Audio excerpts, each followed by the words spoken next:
Good morning. Welcome. Today we're going to hear oral arguments in the West Point Relocation and Eli Cohen petition for declaratory order, docket number, finance docket 35290. In an effort to move things along, the board members will not be making any opening remarks in this morning, but I wanted to cover a few procedural matters before we begin. We have asked each party to make a short statement of their arguments, but counsel should be prepared to answer questions from the board at any time during your allotted time. I assure you that we have read your pleadings, and there's no reason to repeat every argument. Speakers, please note that the timing lights are in front of me. You will see a yellow light when you have 1 minute remaining and a red light when your time has expired. The yellow 1 minute light will be accompanied by a single chime, and the red light signifying that your time has expired will be accompanied by 2 chimes. Please keep to the time you have been allotted. When you see the red light and hear the double chime, please finish your thought and take a seat. Additionally, just a reminder to everyone, please turn off your cell phones.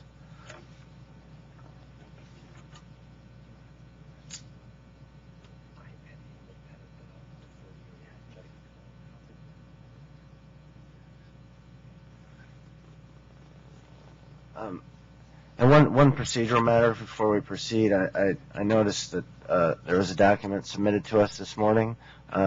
Which counsel? And is there any objection from opposing counsel to this document?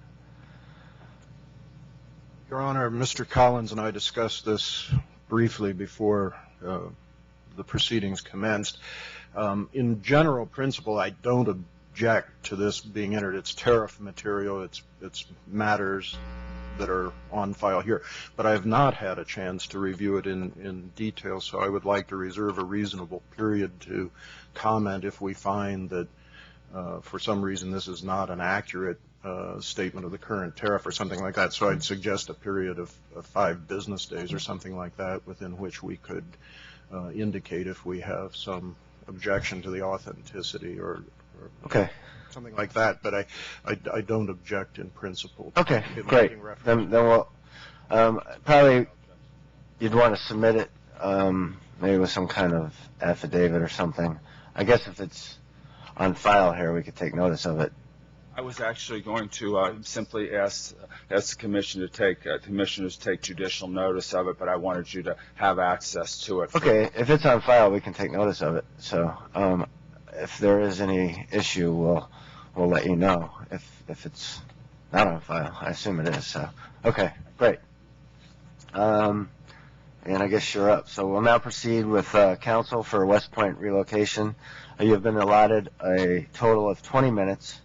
And please introduce yourself and indicate if you have reserved any time for rebuttal, and then begin. Thank you.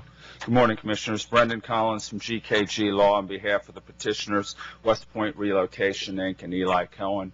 I'm reserving 5 minutes for rebuttal. Thank you. The issue presented today is the reasonableness of terms and conditions contained in Horizon's tariff, and specifically whether it is a reasonable practice to impose personal liability upon principals of corporate entities without providing actual notice to them that they are assuming such liability. The petitioners submit that it is an unreasonable practice, contrary to 49 U.S.C. Section 13701A, for the tariff rules of Horizon to disregard the existence of corporate entities and to seek to hold undefined quote, principals of corporations personally liable for the actions of the corporation. The petitioners further submit that the term principal in Horizon's tariff is ambiguous, and Horizon cannot impose liability upon individuals without at least defining who falls within the definition of a principal.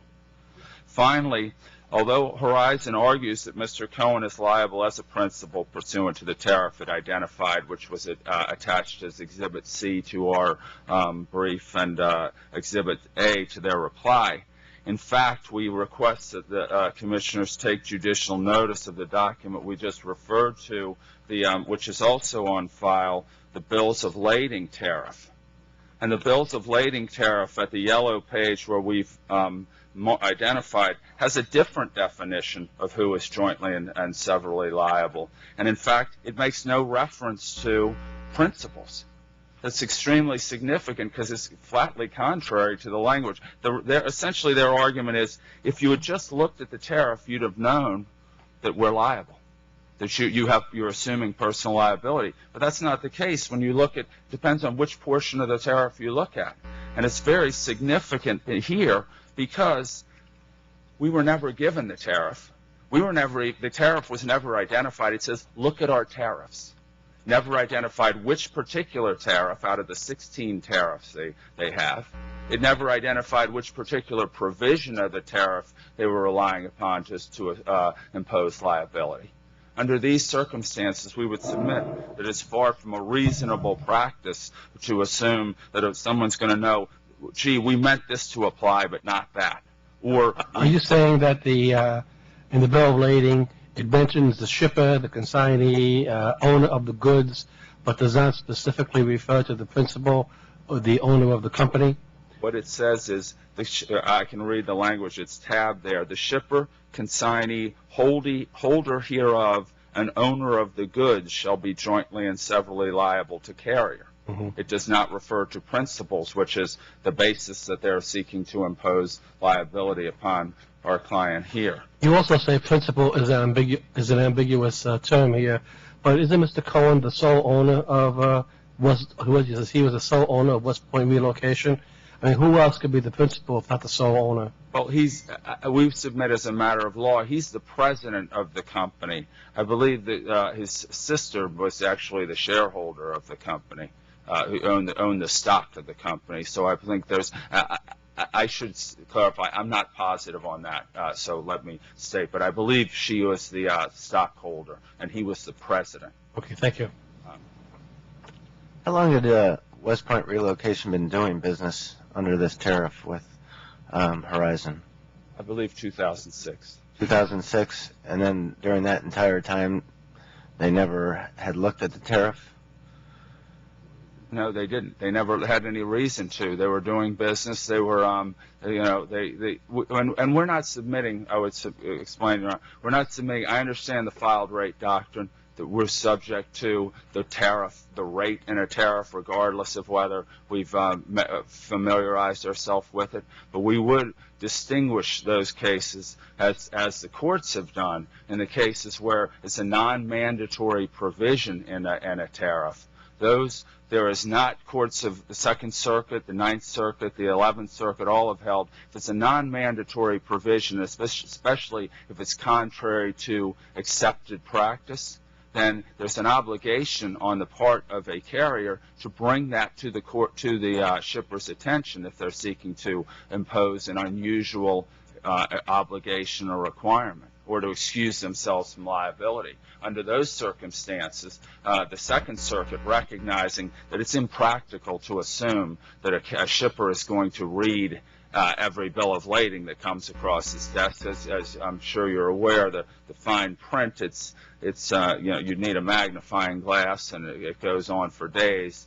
It's a very difficult thing for even someone trained in the law to understand. For someone who's out practicing, it's unreasonable to assume they're going to see, and said principals, that must mean a director, a shareholder, a corporate officer. The question. I had one other question. The record's fairly sparse in this case. Are there any other documents that, like any kind of credit application, and $400,000 is a lot of money, and were there any other type of documents between the parties? No, the only thing that was done here, and that is significant, because that leads into their argument is, gee, we need to be able to go against principles, otherwise we're going to be stuck. Well, we submit that there's no requirement to simply bury the term principal in the tariff. In fact, the tariff that they refer to specifically says you're entitled to get a credit guarantee. If you want to hold the principal or the shareholder or someone else liable, you can specifically do that under the tariff provision. Basically, what happens here is Mr. Siegel calls up Horizon and says, or West Point Relocation, and says, makes a deal verbally and relies on the tariff and the bill of lading? Is that? Well, what they've done here is they submitted just simply invoices and freight bills. Right. That's the only thing that was submitted. They called up and said, "Can you ship some goods for us?" And they shipped the goods, and they sent invoices and freight bills. They never sent a bill of lading. Do you have to sign anything? No. Okay. I don't believe there's any signature. I haven't seen it, and I don't believe there is. I think it's simply invoices and freight bills were sent. Those contained a generic reference to refer to the tariffs. It doesn't identify which of the 16 tariffs that Horizon had on file. It didn't specify any particular term within the tariff, and therefore that's the only notice. Well, you mentioned that these tariffs are very, very long and very, very complicated. But was West Point operating as a broker, or you said shipper, but wasn't West Point operating as a freight forwarder? It was a forwarder, but I said ship.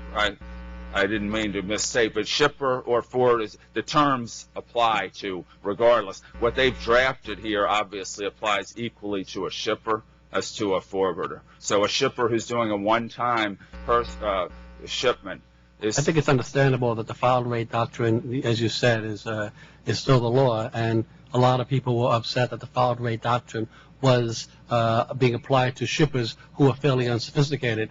But a lot of people understood that large shippers, like the big auto companies and the big food processing companies, they should have understood the filed rate doctrine. Wouldn't any freight forwarder who, by law, is a common carrier, shouldn't they be familiar with all the provisions of the applicable tariffs? I don't believe that is reasonable under these circumstances. Again, there's 16 different tariffs. There's numerous contradictory provisions. I don't think it's reasonable for them to assume that they know all of the provisions contained therein. Again, I think that's what the Second Circuit in the Encyclopedia Britannica case said. We don't think as a matter of law. One of the reasons COGSA was enacted, there's such disparity between shippers and forwarders and carriers. Carriers have all of the leverage. They simply put whatever language they want into the bills of lading and then say, wait, this is in our tariff. It has the force of law. Well, the Second Circuit and the Ninth Circuit specifically addressed that issue and said, that doesn't make sense. We're going to enforce the rates, but we're not going to allow somebody to simply insert whatever onerous conditions they want into a tariff and then automatically rubber stamp it. And indeed, that's the very function of the commission we would submit. The commission's role is to determine that the courts have even said at times, this language in this tariff seems very unfair to us and unjust, but that's not our decision. That's for the Surface Transportation Board to make a fairness determination or a reasonableness determination, and that's what we're submitting. That the courts need guidance from the board in that regard. What is fair? Is it fair to simply? They've suggested we have to do this because otherwise we can't protect ourselves. It's easy to protect themselves. They have not only do they have the credit guarantee that they could easily obtain, there's also statutory liens and contractual liens. The UCC specifically provides that as long as you have goods in your possession, you have a lien on those goods, so you don't have to release them until you get paid. Mr. Collins, I'd like to understand the underlying transactions that gave rise to this dispute a little more clarity, if I could. We're talking about 107 containers that were forwarded or handled in some capacity by West Point Relocation, Mr. Cohen's firm, for an amount to Horizon of $410,000 some dollars. What type of commodities or products are we talking about? What was generally in these containers? I believe it was furniture that was primarily being transported. And so these would have been furniture that was owned by a large number of different individuals. Yeah, I believe individuals, and in fact, just there was a and again, I did not handle the district court case, so I'm not positive that that's the case, but I believe that's correct. There was a counter claim asserted in that as well as to whether misrepresentations made as to the condition of the containers. The containers were supposed to have been in good condition. My client alleges in that complaint, in the counterclaim, that because the containers were not in good condition, damage occurred to those goods, and as a result, the liability was the shippers themselves sought recovery from him. So the nature of the business is West Point Relocation receives payment from a variety of individuals for the and guarantees the safe movement of furniture and other whatever was in these containers. The payment process, does West Point Relocation typically get paid up front in those types of transactions? I think it depended. Again, I apologize. I'm not positive whether they received payment up front or not under those circumstances. So, but you're not saying that they handle this all these materials and commodities without being paid? No, I'm not saying that's. What happened to the money? I mean, Well, unfortunately, again, there was a dispute as to whether, in fact, all of the amounts were owed. There was a dispute at the district court level, which was being litigated in regards to whether, in fact, there was proper misrepresentations as to how the goods were being shipped and what the value of the containers, how new the containers were, whether, in fact, damage occurred to some of the goods. But nonetheless, the corporate entity, we concede, has filed for bankruptcy because of financial difficulty. And so is your position that Horizon, the carrier in this case, failed to meet its end of the bargain? That is the position that has been taken by my client in the district court case. Yes, that's still on. That was stayed, but I mean, for a resolution of the personal liability question by the board. So well, they filed bankruptcy. I don't think it's necessarily going to be ultimately resolved, but essentially the question is that was not a question that was presented here, but that was being litigated in the district court. Now, assuming that Horizon did meet its end of the bargain, wouldn't you agree that they deserve to be paid? Well, the question they can certainly have recourse against West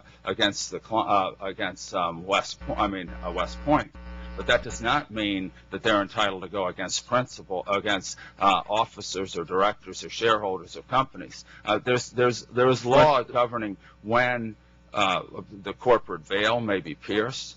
But the mere fact that a corporation has financial difficulty and is unable to pay all of its bills has never been sufficient justification for piercing the corporate veil. And we would suggest that would not be sufficient justification here. There's been no allegation of fraud or anything that satisfies the criteria for imposition of personal liability under piercing the corporate veil standards. Again, we submit, Your Honor, that for centuries, the linchpin of corporate law is that the corporate entity assumes liability for corporate debts rather than the individuals behind it. And that's indeed one of the very fundamental reasons corporations were brought into existence, and they exist. So you're suggesting that the buyers then should be able to go after the individual shippers rather than the principals of West Point, but wouldn't that be requiring them, let's assume for a moment that many of them paid West Point up front, wouldn't that require many of these shippers to in effect be paying twice for the same service? What I'm suggesting is they certainly can go after West Point.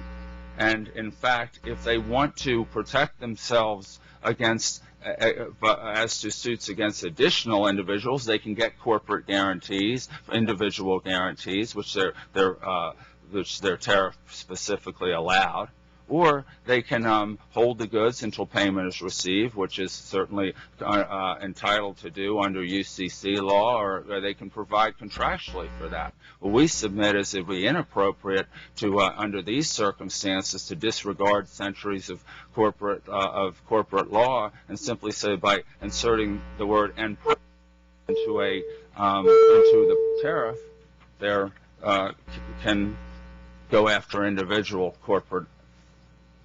Mr. Chairman, can I just ask one follow-up question to that? Sure, I know to that point. You have 5 minutes for the vote, please. Okay, because I think it's timely right at this point, because the council just touched on this, on the corporate veil document. But I thought I saw in your own pleadings, counsel, that you acknowledge that the corporate veil, even if we were to follow the logic that this case should be handled under corporate veil principles and concepts. In your own brief, I thought I saw reference to the corporate veil properly should be able to be pierced in cases of inequitable conduct. And I would hazard to guess that the owner of all this furniture, or the owners who have already paid to have the furniture delivered, when asked to go pay again because the shipper the carrier had no other choice but to seize under the UCC, seize the goods and hold them, I would hazard to guess they'd be before us describing that as inequitable conduct that led to them having to pay twice for one service that they never actually received, timely delivery of their goods. I think the facts would need to be developed at the district court level before we would assume that there's been inequitable conduct. I think assumptions are being made in that regard. That again, I think the important thing is let's focus on the language of the tariff. Doesn't say we can go after the principals if there's been against corporate individuals if there's been inequitable conduct. It says we can simply go after the individuals. They don't need to show any inequitable actions whatsoever. It's just as a matter of course, they can collect, if a shareholder of a corporation, you own stock in GE ships goods. Does that mean under that language it would appear that their argument is that you can be sued individually because you're a shareholder in GE? And that's within the definition of a principal. I would submit that would not be fair and reasonable. Thank you, counsel. Next, counsel for Horizon Lines. You have been allotted 20 minutes for your argument. Please introduce yourself for the record and begin. Thank you, Mr. Chairman. May it please the board. I'm Jonathan Benner of Reed Smith. I'm accompanied today by Mr. Robert Zuckerman, General Counsel of Horizon Lines, and my colleague Michael Roberts, also of Reed Smith. The board well understands what's going on here, I think, based on the colloquy between the board and Mr. Collins. Horizon's position about this particular provision is that it's not uncommon in shipping. It's been around a long time.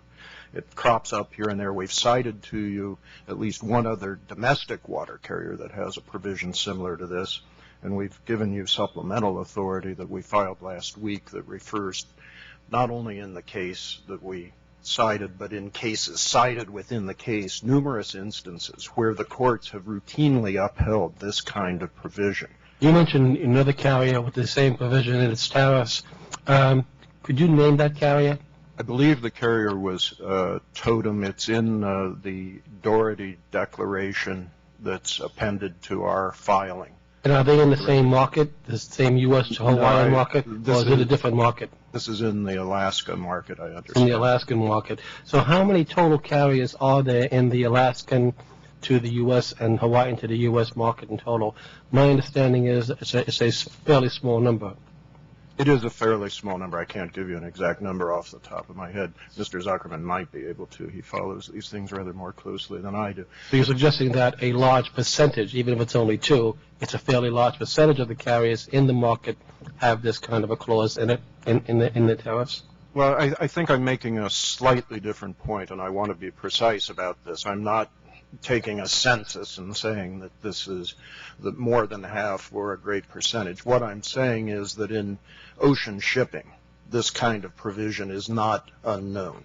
It has a track record. It has a history. The courts are familiar with it.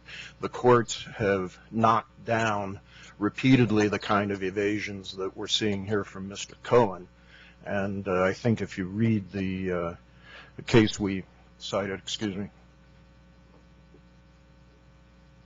the Maersk v. Nera case that we submitted previously, and the cases cited in there, you get a flavor for how the courts deal with these kinds of issues. That's the case in the supplemental filing you just made, but that also refers to that the provision was cited in the bill of lading rather than just in the tariff. So it's the case that's being made by West Point is that it was not in the bill of lading; it was buried, as they argue, in the tariff itself. Correct? That's correct. And I will look at the material submitted by Mr. Collins today to determine whether that has any impact on it. But let's not lose this point. We contend that the notice in the tariff is complete and adequate to provide notice to the shipper, in this case, West Point and its principal. And by the way, there can't be any doubt that Mr. Cohen is a principal because of the structure of the company, and we've also offered you as an exhibit to Mr. Doherty's affidavit the reference to bankruptcy filings which identify Mr. Cohen as a principal. Can I ask along those lines? I read that language at first, and I'm not sure with respect to the ambiguity. I was following West Point's argument, but what I was thinking along those lines is with respect to agency law, if the individuals that were shipping their goods were considered principals, and then Mr. Cohen or West Point Relocation was considered the agent, and under agency definition in this instance, it would be my understanding that Mr. Cohen or West Point wouldn't be a principal, or Mr. Cohen wouldn't be a principal in this situation. I think Mr. Cohen is a principal by virtue of the corporate structure of West Point. I'm not primed to dispute you on agency law on the theory you've set out. That may be true, but I think your question fairly goes to another point that's very important here, and this is the colloquy with Mr. Collins from the commissioner, that these shippers are they contracted with West Point for this carriage. As far as we know, we have no reason to believe they didn't pay West Point. It has not been alleged by West Point that West Point did not get paid for these shipments. West Point did not pay for the underlying carriage on the shipments that are in question. And that's where the inequity is. If we were to go against the shippers, and I think we actually would have a technical legal right to do that, but if we were to go against those shippers. But doesn't it say in your tariff that owners of goods are subject to liability? Yes. And the filed rate doctrine under the filed rate doctrine, of course, you couldn't go after the shippers as well. But what if you had a case where here's a case where you only had a single shareholder, apparently the sister of the owner. But what if you had a case where there was both a true corporation where you had literally hundreds or thousands of shareholders? How would Horizon would have proceeded against a freight forwarder that had many shareholders instead of just one in the same circumstances? Would you have gone against them jointly, or? Well, I don't know how we'd handle that hypothetical if there were hundreds. Here we have one. We know who this man is, and we know that we have an inequitable situation. Frankly, by the way, and perhaps I'm veering off your question, so pull me back if I don't get back to it, but I don't want to miss this point, that now I've lost it. I'm sorry, but I missed your point and I missed mine all in one fell swoop. Mr. Benner, if this may help you collect your thoughts and also address Vice Chair Mulvey's point. As I was preparing for the arguments, I thought perhaps I thought I'd better go look at the dictionary, look up the word principal. And it's pretty easy to find, and it's in Webster's New International Dictionary, 2nd edition. It defines the noun principal as a leader, chief, or head, one who takes the lead, one who acts independently, or who has controlling authority, as the principal of a faction, a firm, etc., distinguished from subordinate, abettor, auxiliary, assistant, etc. And then there's the first definition, and it goes down and actually helpfully provides definition number applicable to law, which is one who employs another to act for him, distinguished from agent, one primarily liable on an obligation as distinguished from an endorser, surety, etc. I think looking at that plain definition would allow any situation where a large number of shareholders, none of whom control the firm or can bind the firm or make the firm liable for something, it would never be able to be pursued under some kind of principle theory. It's an interesting hypothetical because it does focus the inquiry a bit. On the other hand, it's not what we have here. Here we have a very small number of targets. We have the company and we have Mr. Cohen. The company is bankrupt. Mr. Cohen is attempting to evade responsibility. We believe Mr. Cohen knows full well, I mean, we can't prove this, but Mr. Doherty, our witness, says these people deal with tariffs all the time. That's how the courts deal with it. If you look at those cases, you see that the courts say, look, they see the tariffs. They know what's in the tariffs. Mr. Cohen doesn't say he doesn't know what's in the tariff. He said he didn't review the tariff. Can I pursue that? Because we just confirmed earlier in the arguments today that West Point Relocation was acting as a forwarder, a freight forwarder in these transactions. Why would individuals who need to move stuff contract with a freight forwarder rather than just picking up the phone and calling Horizon? Is there some benefit that the business model of freight forwarders is, if I understand it correctly, they package different shipments together to fill containers and then to develop a business plan to offer the movement of those containers at a lower price than perhaps the carrier would be able to offer if they just got a phone call saying, I've got some furniture I need moved? Reputable, knowledgeable freight forwarders offer a valuable service to individual shippers. Many of these movements are household goods of military dependents moving to Hawaii or even civilians moving to Hawaii. It's a very occasional act that they would have to make this kind of transaction. A forwarder who does this kind of work day in, day out, knows the various carriers involved, knows the rates, that's why they study tariffs closely, and knows how to get the best deal. He also can combine shipments in different proportions to take advantage of volume rates in the So in your experience, and I'll certainly let Mr. Collins address this on rebuttal, how likely would it be that somebody would engage in the business of forwarding without regard to the details of tariffs? In other words, how do you set your prices and basically compete with the carrier, which is in essence what they're doing, in the carrier's prices, if you're oblivious to the terms and conditions and prices in the tariff? I think it's not credible that Mr. Cohen, West Point, did not have knowledge of what's in that tariff. So if they did have knowledge, assuming they did, and they objected to a provision such as the principal liability provision here,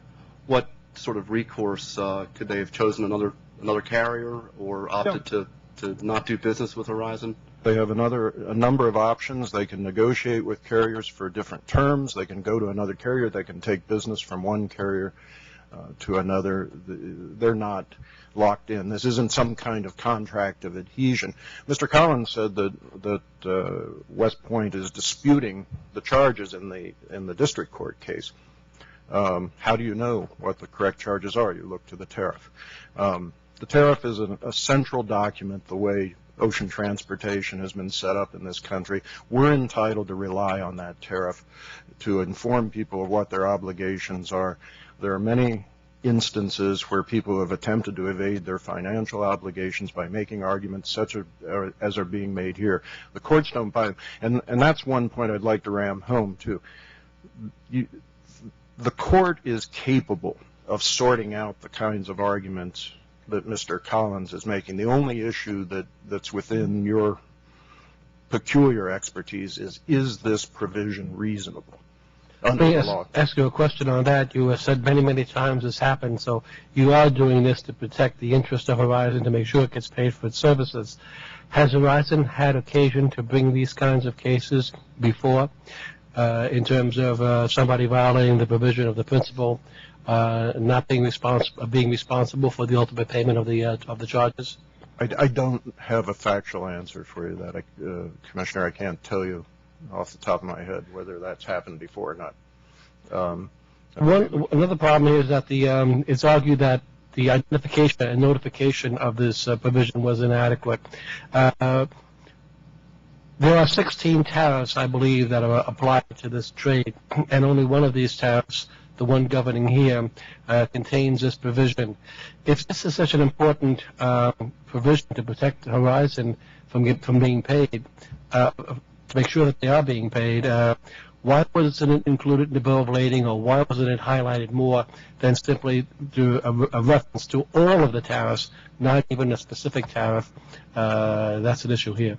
Well, it is in the specific tariff that applies to this trade. There are 16 tariffs on file with this board. They apply to different trades. This is the only tariff that would apply to West Point's shipments. How long is that tariff? Do you know? Just as a matter of course, how many pages is it? I do not know off the top of my head. We have attached elements of it to the submission we made. We do have it back here, yes. But that's not the complete tariff. Mr. Benner, speaking of the tariff that's before us here, just to make sure I'm looking at the correct one, it's numbered 468, and it references that is the correct trade between U.S., Puerto Rico, Canada, and Hawaii. While not really at issue, or at least not raised by any of the parties before us, I had to start with the beginning of the tariff, with the first section, A, which is labeled freight payment, and says that full freight to the port or point of discharge named on the bill of lading and all advance charges against the goods shall be considered completely earned and due on receipt of the goods by carrier, even though the vessel or goods are damaged or lost or the voyage is frustrated or abandoned. Is Horizon's position that even if their ship turns around and never actually delivers, as long as they receive the furniture in this case or whatever the goods might be, that they're owed payment? Technically, we could take that position as a matter of commercial activity. We would not. I mean, obviously, you have to work with your customers when there are interruptions and deviations and so forth, and that's a standard part of running the business. But that is standard language, because it's very important to define when freight is due and owing, because it affects other issues such as liens on the cargo when it arrives at the other end. By the way, this type of cargo, when it was apparent that West Point had not paid the freight, was subject to detention at the destination inn, so the underlying shippers could not get their household goods, their personal items, until Horizon released that cargo. Now, technically, we could have held it until the shippers showed up and paid us. We don't want to do that. Because West Point is in bankruptcy, we've had to get permission from the bankruptcy trustee to release this cargo to the underlying owners, and then we're creditors in the bankruptcy suit. It's my understanding that there's a new firm that's a successor, I suppose, to West Point called WPR. Are they shipping now with Horizon also? And are there problems with paying the bills with this company also? I don't know whether they're shipping with Horizon now as we speak. When we were looking at these issues in preparation for briefing this case, it became apparent that there was a company called WPR that owed Horizon approximately $30-some thousand in unpaid freight.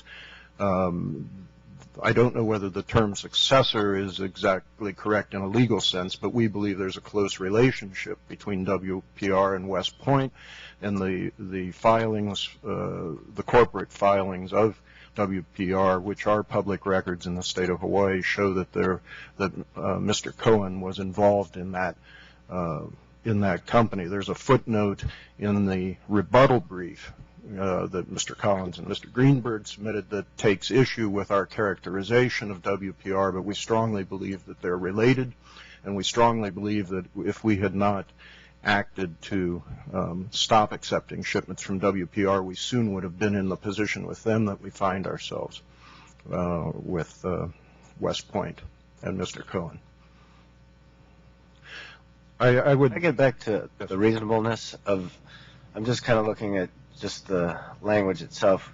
If we look at your principle and take it from your definition, my agency thought aside, and my understanding is you have a common carrier obligation, you file the tariff, and these people have to operate under that tariff or contract with you.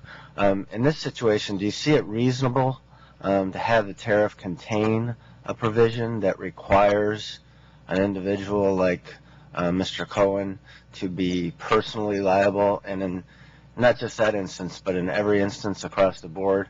So in order to ship with you, they'd have to always be personally liable. Do you find that to be, especially in light of your common carrier obligation?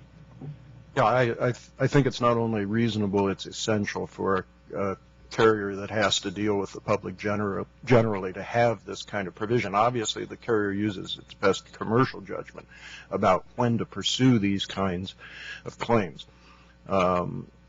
It might not happen in every case that we would take an individual principal to court in addition to the company. Here it seemed justified, and we need to have that authority. It won't work. We've explained a little bit in our filing how you have to be able to accept cargo quickly. Yes, there may be other ways to do it. Mr. Collins made that point, but this works for us. What we're saying to the board is let the court sort this out. This is not an unreasonable practice in a 13701 context. You can't make those decisions devoid of the factual surroundings. If you think that this issue bears investigation or some kind of look as an industry issue about how do you deal with collections, how do you deal with the poor sods who tender the cargo, pay, and then don't get the underlying service, all those things might be worth looking at. I'm sure Horizon would be a supporter of that if you decided to do it. But this is not an unreasonable practice in a 13701 case. This is a case where a sophisticated, knowledgeable forwarder who shipped hundreds of shipments over a period of years with us is now trying to avoid responsibility for his business practices. The rule addresses reasonably exactly the kind of practices that Mr. Cohen and Westbrook are guilty of. Thank you, Mr. Benner. You have 5 minutes for rebuttal. I'd just like to make a few points. One is the statement was made by counsel that this is not a contract of adhesion. The overwhelming weight of authority, the Supreme Court and every court that has ever looked at this issue has held these are contracts of adhesion. Clearly, they have the weight of authority. The Second Circuit, the Ninth Circuit, the Seventh Circuit have all held these are contracts of adhesion. They may be enforceable, but clearly they're contracts of adhesion. So it's not as if these are equally negotiated between two parties. They dictate these are our conditions, take it or leave it. There's two companies that ship out of Hawaii. It's not as if, gee, you don't have to ship with us. You can somehow, I guess, you can put it on a plane and fly it over, but you don't have a whole lot of options. So this isn't an issue of, gee, you go out and get a better deal. Unless you want to build your own ship, you don't have a whole lot of choices in that regard. The case that they cited, the supplemental authority, they don't, again, I just emphasize the courts do not have the authority to make reasonableness determinations. They're simply looking at the language of the contract. That is the authority of the commission, of the board, to make the determination, is this reasonable? Is it reasonable to simply say in every instance that when there's a corporation involved, you can go after the principal? Now the question is, what does a principal mean? We ask them, is it a director? Is it an officer? You say, well, here he happened to be, we think he was the primary owner, but the language is unclear. The chairman made the point. under principal and agency law, he's clearly not a principal. Is that the concept they're determining principal, or is it maybe some Webster's definition of principal? There's a lot of meanings to the term principal. It is certainly not clear here which one they're referring to, said principal. I submit, as given that it is a contract of adhesion, and we recommend that you again look at the cases we've cited that all say that contracts of adhesion must be construed against the drafter. If Mr. Cohen is not the principal, who would be the principal of this company? Would there be any principal at all? Would it be its sister? I'm not sure it's talking about principal of the company. It could be talking about principal and agency determination. Be the shipper then. Okay. The shipper. So I'm not sure. It's again, we asked them specifically, what do you mean by principal, and they didn't answer that in the reply. The other thing I wanted to ask you, you mentioned there was another shipper, another carrier rather, in the market. Given that this provision was in the contract, are you suggesting that if Mr. Cohen, who obviously has some business problems since the company did go bankrupt, if he would have known about this provision, he probably would have gone to the other carrier who did not require that the principal pay? I'm not sure whether that other, I can't say whether that other carrier also includes a language in its bill of lading or tariff, but I know that he would have had that opportunity if he had known that they were seeking to hold personal liability against a corporate entity. Well, the suggestion was that only two carriers that we were aware of, one in Alaska trade and one in the Hawaiian trade, which is this one, Horizon, only they have that in their tariff, and presumably then the other one does not. I don't want to say for sure on that. I just don't want to mislead the board in any way by making a statement that I'm not sure is correct. But I have a follow-up one bit on Vice Chairman Nottingham's questions earlier.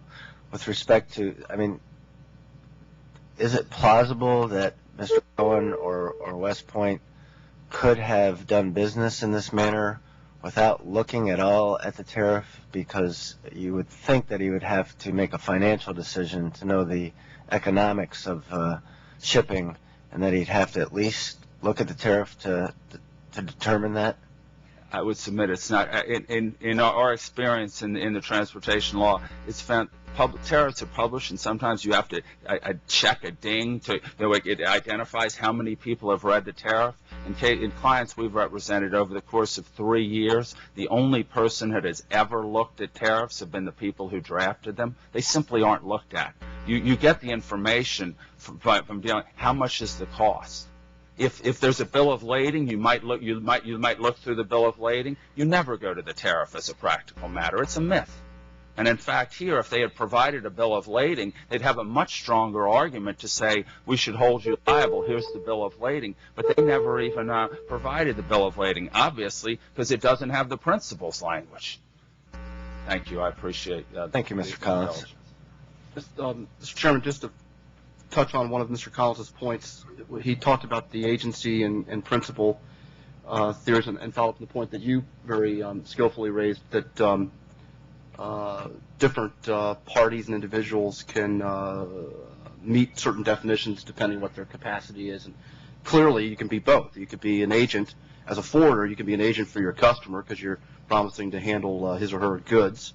But then when you go and contract with a carrier, you can also be, if you're the president or the sole shareholder or the chairman, you can be the principal in that agreement. In other words, there's no privity. My understanding is there's no real privity of contract between the underlying owners of this furniture and these goods that were shipped and the carrier. So just because somebody plays an agency role as it relates to the owner of the household goods or the furniture doesn't mean the person can't also be a principal in contracting with a carrier.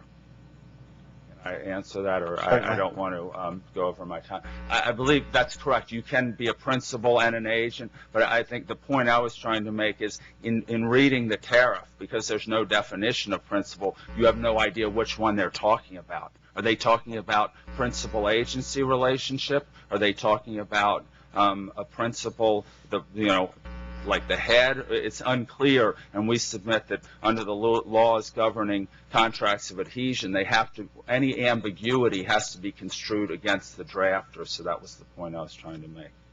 Mr. Collins, I guess I'm a little bit troubled by the lack of an insurance safety net in transactions such as this. It seems to me that the history of shipping and the history of insurance go hand in hand back many centuries. Lloyd's of London was founded to insure shipping and shipments.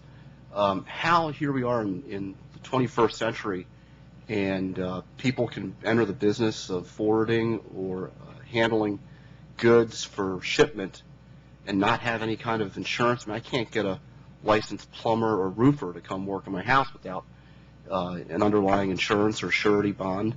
Yet you're telling me that commodities can just routinely get shipped thousands of miles, incurring all kinds of risk and handling, and there's just no protection out there in our system for to protect the owners of the goods from having to have their goods seized or be charged twice for the same service.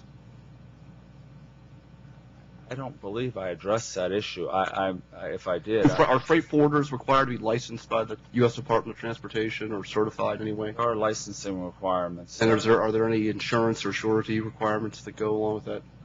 I looked at this question in an unrelated case years ago. I believe there are bonding requirements, I believe, is my recollection. But it's been a few years since I've looked at it. How much dollar value those bonds? Are those state requirements or federal requirements, the bonding? I believe they're state requirements, aren't they, the bonding requirements, or are they federal requirements as well? I believe I'm sorry. Yeah.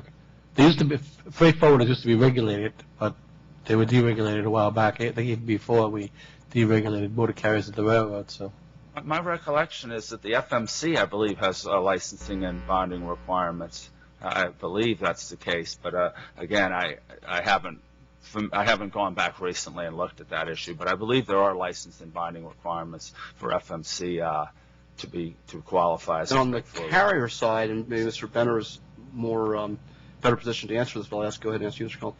If the carrier goes bankrupt in the middle of a transaction and decides to just not pay its bills and not deliver its goods, isn't there some kind of underlying surety or bond or insurance that protects all the customers of that carrier? I believe carriers also have to be bonded and licensed, and I believe that is the case. And indeed, I think as you pointed out, under the terms of the tariff, they're obligated to be paid whether they deliver it or not, or whether it's delivered in bad condition. I would submit that perhaps that's not a reasonable condition, but that's the way the law has evolved, and there is an obligation to pay regardless of whether they perform. But again, I believe there are licensing and bonding requirements under the FMC for carriers. Thank you, Mr. Collins. Thank you all for your attendance today and your excellent arguments. And we'll take this matter under advisement, and the meeting of the board is now adjourned. Thank you.